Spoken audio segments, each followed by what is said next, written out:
destrozada por la guerra.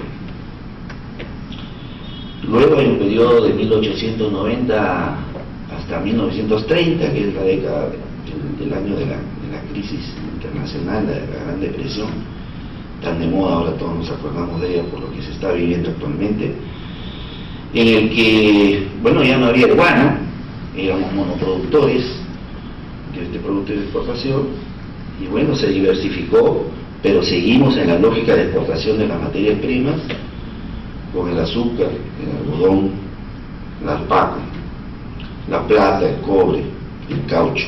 Todos hemos leído y hemos conocido acerca de lo que significó la explotación de estos recursos, lo que se hizo y no se hizo con ellos por parte de los gobiernos de turno en esa época. Ya en el año 1948 al 77, que podríamos hablar de otro ciclo, hay lo que aquí se llamó la industrialización por sustitución de importaciones, un magro desarrollo industrial y una especialización en productos ya pesqueros, aparece la línea de pescado, y la minería, que siempre estuvo, pero que también comienza a desarrollarse más. Y en el siglo XXI, hasta esta época, básicamente somos un país minero. Somos un país minero. Ya las exportaciones de los otros productos han decaído, y vamos a decir que junto con la minería podríamos hablar de algo de estos productos no tradicionales de exportación que existen actualmente, sobre todo en el ámbito agroindustrial. Y bueno, paramos de contar. Y efectivamente, como lo dijo el profesor Ferri, el país pues ha vivido los vaivenes del ciclo económico internacional, porque definitivamente el vivir de estos productos primarios nos expone y nos pone en una situación muy difícil, sobre todo en términos de los vaivenes de los precios internacionales. Existen cantidad de estudios que demuestran que los precios de los productos internacionales son el factor principal de la debilidad de los países que le exportan. No es la cantidad. Uno podría producir, vamos a decir, uno ve que baja el precio y trata de producir más y más, pero no logra revertir. Y eso, de verdad que existe mucha información que nos puede ya obviar o exonerar de tratar de justificar cómo es que este tema es cierto. La debilidad que somete a toda una economía a los vaivenes de los precios internacionales de la materia prima, que son las primeras que se desvalorizan cada vez que hay un ciclo. Las características de nuestra economía primaria exportadora, básicamente, podríamos resumirlas en lo siguiente. Y ahí vemos toda la otra parte, la contraparte de lo que dijimos al inicio.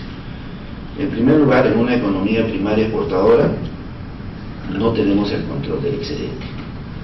Los excedentes que se producen, fundamentalmente, por el lado de estas exportaciones, no están en manos de locales, no están en manos de productores nacionales. Han estado, tradicionalmente, y lo siguen estando hasta hoy, en manos de empresas transnacionales. Cambiaron los nombres, cambiaron los productos, pero esa realidad subsiste y sigue siendo un factor fundamental. ¿Por qué es fundamental? Porque si el propio país no dispone de los excedentes, es poco lo que puede hacer para planificar y diseñar un plan de desarrollo.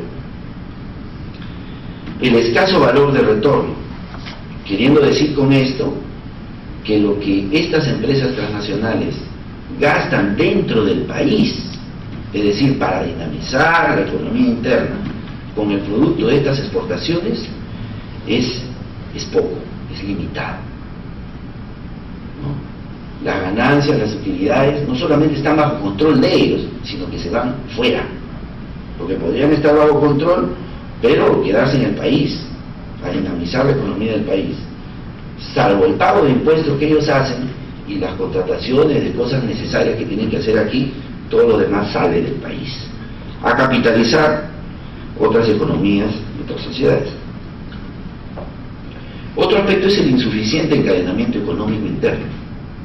Y por ese lado estamos hablando de lo que significa las consecuencias del capitalismo de enclave. Lo que decía el doctor Ferri, la economía basada en que todos los medios, herramientas de producción se importan, toda la tecnología se importa, y aquí solamente se utiliza localmente la mano de obra barata. Sin ese encadenamiento de la economía interna es difícil generar otros sectores que se puedan dinamizar a partir del sector externo, como ocurre cuando un país sí tiene ese control. Aspecto casi obvio es también el que esta economía de exportación de productos primarios bloquea toda capacidad de innovación y creación tecnológica.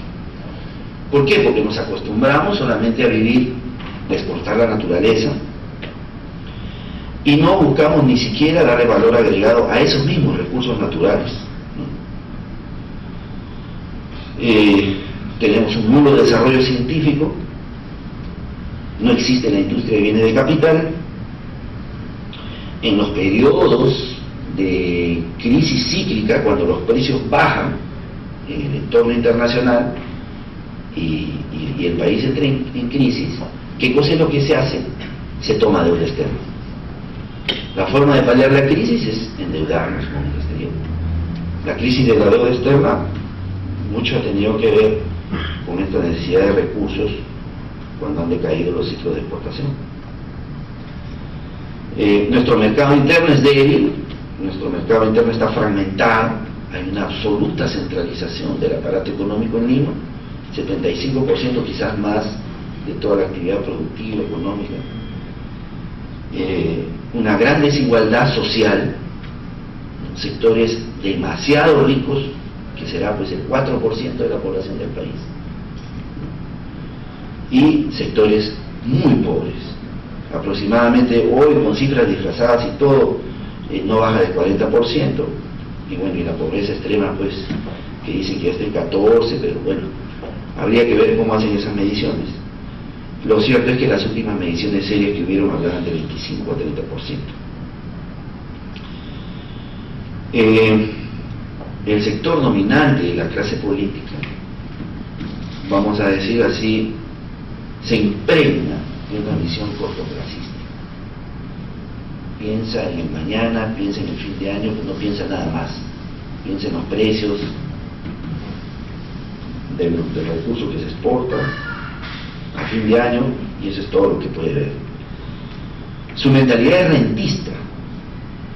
Está buscando qué beneficios puede obtener del Estado para ganar más dinero, y no está buscando qué iniciativas nuevas puede desarrollar desde el punto de vista de la gestión, de la adopción de nuevas tecnologías, etc.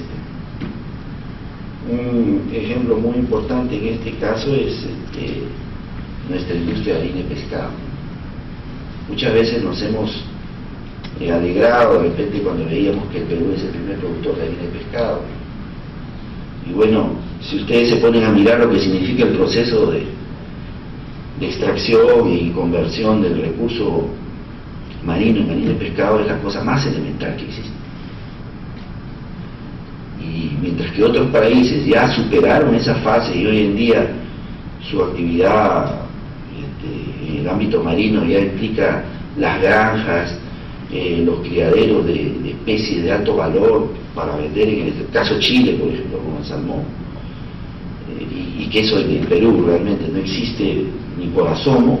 Uno se da cuenta, solo en ese ejemplo, de la mentalidad que tienen las personas que hacen empresa en este país, de cómo ven sus posibilidades de hacer plata. Claro, hacer harina y pescado tiene menos riesgos, más fácil, más seguro que dedicarse a una industria de conservas o de pescado fresco de alto valor para venderlo al extranjero.